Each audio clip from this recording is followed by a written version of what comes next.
আল্লাহু রাব্বু মুহাম্মাদিন সাল্লাল্লাহু আলাইহি ওয়াসাল্লাম নাহনু ইবাদু মুহাম্মাদিন সাল্লাল্লাহু আলাইহি ওয়াসাল্লাম ওয়া সাল্লাল্লাহু আলান নবিল উম্মি ওয়া আলিহি ওয়াসাল্লাম সালাতু ওয়া সালামান আলাইকা ইয়া রাসূলুল্লাহ ইয়া হাবিবাল্লাহ। खाक हो जाएं आदू जल कर मगर हम तो रजा, खाक हो जाएं आदू जल कर मगर हम तो रजा।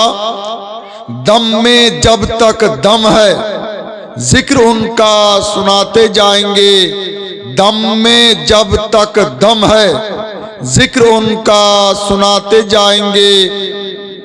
माननीय कापासडांगा ग्रामे आयोजित ये महती धर्मीय सभार सभापति महाशय, सम्मानित आमंत्रित हजरात ओलामाए आहले सुन्नत व जमात, अत्र एलाकार विभिन्न प्रांत थेके आगत समावेत इस्लाम दरदी मुस्लिम हिताकांक्षी रसूल प्रेमिक कुरान पागल हुसैन भक्त पीरपंथी दीनदार ईमानदार श्रोता मंडली, पर्दार आड़ालेर मा ओ भग्नीगण, सर्वप्रथम प्रशंसा अल्लाह रब्बुल आलामीन जाल्ला शानुहु अम्मा नावालुर जन्नो, जिनी एকক ওয়াহদাহু লা শরীক। অতঃপর কোটি কোটি দুরুদ সালাম বর্ষিত হোক সেই নবী ও রাসূলের উপর যিনি করুণার প্রাণ, সারা বিশ্বের জান, সাহেবে কোরআন, মালিকে জমিন ও আসমান, হাবিবে রহমান, কিবলায়ে দিল ও জান, কাবায়ে দিন ও ঈমান, আল্লাহর মেহমান, হাবিবে কিরদেগার, নায়েবে পরওয়ারদিগার, মক্কার তাজদার, মদিনার সরকার, রহমতের ভান্ডার, দয়ার অবতার, পাপীদের উদ্ধার, বিশ্ব রাসূল নূরের পুতুল, বিশ্ব ব্রহ্মাণ্ডের কাণ্ডমূল, খতমুর রসুল, মালিকে কুল, বিশ্ব নবী, প্রেমের ছবি, ইসলাম রবি, কোরাইশি, হাশেমি, হেজাজি, মক্কি, মাদানিউল আরবি, নবী মুহাম্মদুর রাসূলুল্লাহ সাল্লাল্লাহু তাআলা আলাইহি ওয়াসাল্লামের উপর আমরা সবাই বলি আল্লাহুম্মা আমিন। স্টেজের কয়েকজন লোক, হাতে গোনা কয়েকজন লোক, তাদের আমিনের আওয়াজে আপনাদের আওয়াজ যেন ঢাকতে না পারে, সবাই মিলে জোরে মোহাব্বতের সহিত বলুন আল্লাহুম্মা আমিন। আমি অধম মোহাম্মদ আলিমউদ্দিন রেজবি কম বেশি 35 বছর ধরে জালসা করছি। গোটা পশ্চিমবঙ্গ, বিহার, ঝাড়খণ্ড, আসাম, বাংলাদেশ সহ। তো কথাটা এই জন্য বললাম যে গত বছরের আগের বছরও আমি এসেছিলাম, তো এত সাজানো গুছানো মঞ্চ, সাজানো গুছানো স্টেজ, প্যান্ডেল আমি জীবনে খুব কম দেখেছি। আলহামদুলিল্লাহ বলেন। আর অন্যান্য জালসাতে বক্তাও মিথ্যা কথা বলে একটা, কোন কথাটা? পর্দার আড়ালের মা ও বোনেরা, অথচ দেখা যায় ওখানে পর্দা থাকে না। তাহলে যেখানে পর্দার আড়ালে নেই সেখানে পর্দার আড়ালের মা ও বোনেরা, কথাটা সত্য হবে না মিথ্যা হবে? কিন্তু এখানে 100% সত্য। সুবহানাল্লাহ বলেন। সত্যি পর্দার আড়ালের মা ও বোনেরা, কমিটিকে অনেক ধন্যবাদ। কলেজার ভিতর থেকে দুয়ার হলো তাদের জন্য যে হুজুরের মুখ থেকে, বক্তার মুখ থেকে কথা যে বের হবে এটা যেন মিথ্যা না হয়, সত্যি হয়, তা উপযুক্ত পর্দার ব্যবস্থা করেছেন। আর এই সেই কাপাসডাঙ্গা, যে কাপাসডাঙ্গাতে আমি 2 ঈদের কয়েক বছর ইমামতি করেছি, অর্থাৎ আমার মুক্তাদিও আছে ঈদ বকরিদের, না হলে মুক্তাদির ছেলে, না হয় মুক্তাদির পোতা। তখন পুলিশ দাঁড়িয়ে থাকতো, মানে ঈদগাহটা একটু বিতর্কিত ছিল আমার জানা মতে, তাই পুলিশ প্রশাসন দাঁড়িয়ে থাকতো আর ঈদের নামাজ হতো। আমি ইমামতি করেছি এখানে, এই সুবাদে আপনাদের এই গ্রামের নাম আমার জীবনীতে উঠে গেছে। আমার এক ছাত্র ইঞ্জিনিয়ার আমার ইংরেজিতে আমার বায়োগ্রাফি লিখেছে, আমার জীবনী লিখেছে। তো ওতে আমি কোথায় কোথায় ঈদের বকরা ঈদের ইমামতি করেছি উল্লেখ করা হয়েছে, তাতে কাপাসডাঙ্গার নামটা আছে। ভাবলাম যে এক কপি সাথে নেব, তো তাড়াতাড়িতে ভুলেই গেলাম। আর তাড়াতাড়ি হবে না কেন বাবা, এখন প্রতিদিন স্কুল, মাধ্যমিক উচ্চ মাধ্যমিকের টেস্ট চলছে প্রত্যেকটা স্কুলে, আমার স্কুলে চলছে। আজকে ডিউটি করেছি, কালকেও ডিউটি করতে হবে, তবে আপনাদের টেনশনের কারণ নাই। আলহামদুলিল্লাহ, কাপাসডাঙ্গা গ্রামের সাথে আমার বহু সম্পর্ক রয়েছে। তবে শুনলাম আধ ঘন্টা গাড়ি লেটে চলছে, স্টেজের গাড়ি। এটা কোনো লেটই নয়, 30 মিনিট আধ ঘন্টা লেট, তাই না? ও যে কোনো ট্রেন হোক, ট্রেনের অবস্থা, ট্রেনের কিরকম লেট হয়, প্রত্যেক দিন যাত্রীরা স্টেশনে গিয়ে জিজ্ঞাসা করে স্টেশন মাস্টারকে যে দাদা 6টার গাড়ি কটায়? স্টেশন মাস্টার বলে 9টায়। ততক্ষণ ওরা টিকিট কেটে বসে থাকে। একদিন যাত্রীরা গিয়ে দেখছে যে 6টার গাড়ি 6টাতে চলে এসছে। তো তারা বলছে যাক আলহামদুলিল্লাহ, কমপক্ষে একদিন তো সঠিক টাইমে এসছে গাড়ি। তো পেছন দিক থেকে স্টেশন মাস্টার বলছেন যে এটা আজকের নয় দাদা, কালকেরটা এটা। কথা বুঝতে কি অসুবিধা হচ্ছে? তা আধ ঘন্টা লেট কোনো লেটই না। মুসলমান ভাইরা, আপনারা যখন থেকে জালসা শুরু হয়েছে তখন থেকে এ পর্যন্ত বিভিন্ন বক্তার অমূল্য ভাষণ শ্রবণ করলেন। এ পর্যন্ত ধৈর্য ধরে কষ্ট করে বসে রয়েছেন, তার জন্য অসংখ্য ধন্যবাদ, মোবারকবাদ জানাই। দোয়া রইল আপনাদের জন্য।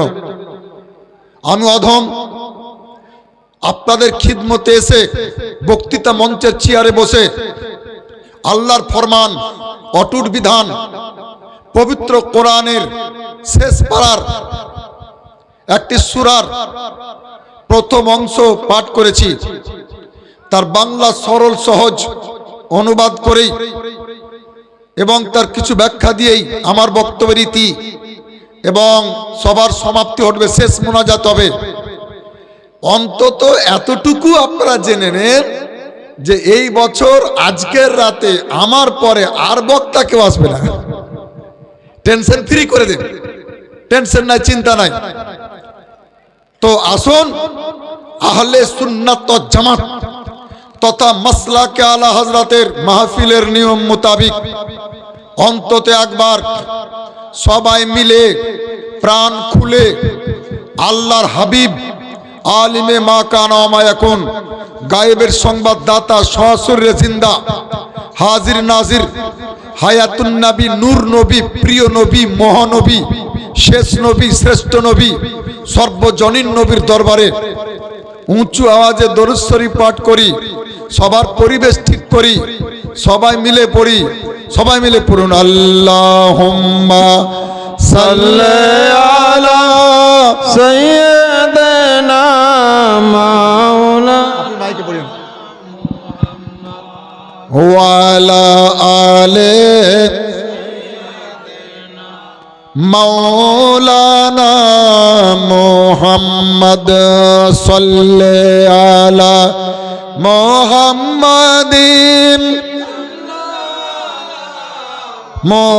মুহাম্মদ সাল্লি আলা মুহাম্মাদিন মুহাম্মদ হরদম জবান पाक नामे मोहम्मद हरदम ज़बान शाफियोना मोहम्मद सल्लल्लाहु अलैहि वसल्लम। আমার মুসলমান ভাইরা, শ্রোতা ভাইরা, আপনাদের এই জালসা এখনো শেষ হতে একটু দেরি আছে। তার আগেই বলছি কাপাসডাঙ্গার এই জালসা সফল, আলহামদুলিল্লাহ বলে। এই জালসা কামিয়াব, জালসা সফল হয়ে গেছে। জালসা সফল হয়েছে, আমরা সুন্নি জামাতের লোক বুঝবো কেমনে? আরে জালসাতে প্রিয় নবীর উপরে একবার মোহব্বতের সাথে দরুদ শরীফ পড়তে পেলেই জালসা সফল হয়ে যায়। দেখছি বাচ্চা বাচ্চা ছেলের মুখে রাস্তাতে হুজুরকে আনার সময় মাসলাকে আলা হাজার জিন্দাবাদ যখন লাগায়, আমার আপনার জালসা সফল হয়ে যায়। প্রিয় নবীর নামে একবার চুমা দিতে পাই, জালসা সফল হয়ে যায়। আপনাদের সম্মুখে আজকের যে আমার আলোচনা হবে তাতে আপনাদেরকে নিয়েই, সে আলোচ্য বিষয়টি আগেই বলে দিই, শিরোনামটা হেডলাইনটা আগে বলে দিচ্ছি, এরই মানে অধীনে আমার বক্তব্যটা ঘোরাফেরা করবে। সেটা কি? আপনারা সবাই কি করে বড় হতে পারবেন, আরো মানুষ কিভাবে বড় হতে পারে, কিভাবে সফল হতে পারে, কিভাবে জ্ঞানার হতে পারে। শুধু মানুষ নয়, আল্লাহর 18,000 জগতের সমস্ত সৃষ্টি কিভাবে জ্ঞানার হয়েছে, কিভাবে বড় হয়েছে, কিভাবে বড় হওয়া যায়, সম্মানী হওয়া যায়, মানি হওয়া যায়, এই মন্ত্র, এই যুক্তি, এই দলিলটা আজকে আপনাদেরকে দেওয়ার চেষ্টা করব। যদি আপনাদেরকে কেউ জিজ্ঞাসা করে যে বলুন তো আল্লাহর 18,000 জগতের মধ্যে কোটি কোটি সহস্র কোটি সৃষ্টি, তো সমস্ত সৃষ্টির মধ্যে সর্বশ্রেষ্ঠ সৃষ্টি কোনটা? সৃষ্টির সেরা যাকে বলছে, সবচেয়ে উত্তম সৃষ্টি সমস্ত সৃষ্টির মধ্যে, সাতটাবাক জমিন, সাতটাবাক আসমান, চন্দ্র, সূর্য, গ্রহ, নক্ষত্র, কীট পতঙ্গ, পশু পাখি, নদী নালা, গাছপালা, পাহাড় পর্বত, কাঁকর পাথর, ভূচর, খেচর, ইঁদুর, বাঁদর, যত সৃষ্টি আছে সমস্ত সৃষ্টির মধ্যে সর্বশ্রেষ্ঠ সৃষ্টি, উত্তম সৃষ্টি, সেরা সৃষ্টি কোনটি?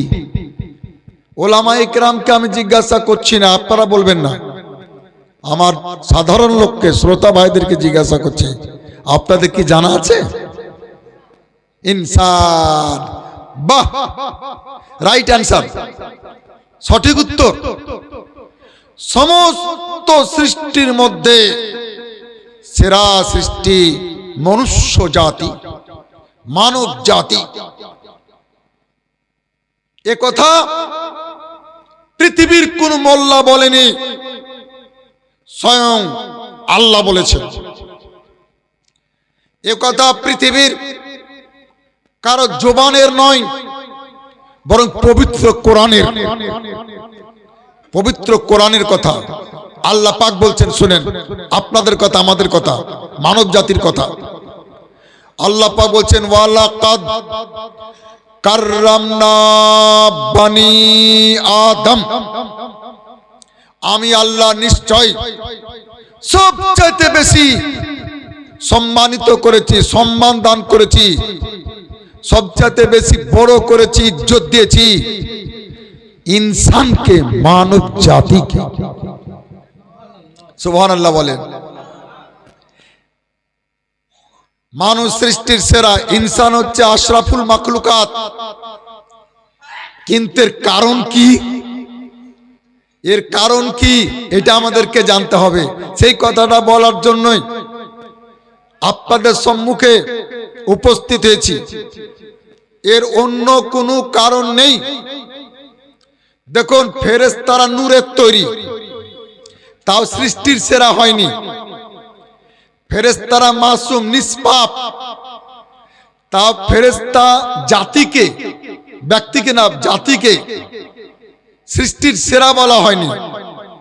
চন্দ্র সূর্যকে সৃষ্টির সেরা বলা হয়নি। আল্লাহর আরশকে, কুরসিকে, লৌহ কলমকে, সাত তাবাক জমিনকে, সাত তাবাক আসমানকে, জিনকে, হিমালয় পাহাড়কে সৃষ্টির সেরা বলা হয়নি। পবিত্র কোরআনে মানব জাতিকে সৃষ্টির সেরা বলা হয়েছে। তার মূল কারণ যেটা, সেটা হলো এই যে ও हर आलम की रहमत है, किसी आलम में रह जाते, ये उनकी मेहरबानी है कि आलम पसंद आया। মানুষকে সৃষ্টির সেরা খেতাবে এই জন্য ভূষিত করা হয়েছে। আশরাফুল মাখলুকাত খেতাব এই জন্য দেওয়া হয়েছে যে আল্লাহর 18,000 জগতের সমস্ত সৃষ্টির সর্বশ্রেষ্ঠ নবী, সর্বশ্রেষ্ঠ রাসূল, সর্বশ্রেষ্ঠ পয়গম্বর পৃথিবীর অন্য কোন জাতির রূপ ধারণ করে পৃথিবীতে আসেননি, মানব রূপ ধারণ করে এসেছেন। এই কারণে আমার আল্লাহ মানব জাতিকে প্রিয় নবীর আকৃতির ওসিলায়, দয়ার নবীর রূপের ওসিলায়, নবীর ওসিলাতে মানব জাতিকে সৃষ্টির সেরা বানিয়ে দিয়েছে। নবীর কারণে, রাসূলের কারণে। আল্লাহর কসম করে বলছি, কোরআন শরীফের কসম করে বলছি, আমার নবী যদি অন্য রূপ ধারণ করে আসতেন, অন্য জাতির রূপ ধারণ করে আসতেন মানব জাতি বাদ দিয়ে, তাহলে ওই জাতিটাই সৃষ্টির সেরা হয়ে যেত, আশরাফুল মাখলুকাত হয়ে যেত। এই কারণে দলিল বলছে, হে বিশ্ববাসী, তোমরা কি বড় হতে চাও, সম্মানী হতে চাও, মানি হতে চাও, সফল হতে চাও, জ্ঞানার হতে চাও? যদি চাও, কাপাসডাঙ্গার বাৎসরিক জালসার শ্রোতা মণ্ডলী, তো একটাই সূত্র, যে ব্যক্তি সফল হতে চান সে ব্যক্তি নবীর হয়ে যান। যে ব্যক্তি নবীর হয়ে গেছে, যে সৃষ্টি নবীর হয়ে গেছে, তার সম্মান আমার আল্লাহ বাড়িয়ে দিয়েছে। আমার প্রিয় ভাইরা, আমরা নগদ কথা বলি, দালালি কোনো কথা বলি না, দলিলি কথা বলি, হক কথা বলি, যেটা কিতাবে থাকে সেটাই বলি, পেট বানানো কোনো কথা বলি না। আপনারা কি জানেন, বহু জীবনী শুনছেন, জালসা শুনছেন, আরো শুনবেন, যে আল্লাহ রব্বুল আলামিন গোটা বছরে 365টি দিন, 365টি রাত আমাদেরকে দিয়েছেন। তো 365 দিন, 365 রাতের মধ্যে ইসলামী পর্বের অনেক দিন রাত আমরা পাই। ঈদের দিন পাই, কুরবানির দিন পাই, আরাফাতের দিন পাই, আরো কত পর্বের দিন পাই, রাত পাই, লাইলাতুল কদর পাই, লাইলাতুল মেরাজ পাই, মেরাজের রাত পাই, কদরের রাত পাই, আরাফাতের রাত পাই, দুই ঈদের রাত পাই, জুম্মার রাত পাই। কিন্তু কোনদিন ভেবেছেন একটু যে সমস্ত রাত্রির মধ্যে সর্বশ্রেষ্ঠ রাত্রি কোনটি? শুনেন, জগৎ বিখ্যাত কোরআনের তাফসীর, তাফসিরে জালালাইন শরীফের টিকা, যাকে আরবিতে হাসিয়া বলে, হাসিয়াতুস সাবির মধ্যে লেখা আছে, কোরআন শরীফ 28 পারা, সূরা আল জুমা, সূরা আল জুমার মিয়াউমিল জুমা, মিয়াউমিল জুমা, এই আয়াতের ব্যাখ্যায় মুফাসসিরে কোরআন লিখছেন, ও আলম, জগৎবাসী জেনে রাখো, মুর্শিদাবাদের মুসলমানেরা জেনে রাখো, লালবাগের মুসলমানেরা জেনে রাখো, আন্না আফদালাল লায়ালি লাইলাতু মাউলিদিন নবিয়ে, সাল্লাল্লাহু আলাইহি সাল্লাম নিশ্চয় সমস্ত রাত্রির মধ্যে সর্বশ্রেষ্ঠ রাত্রি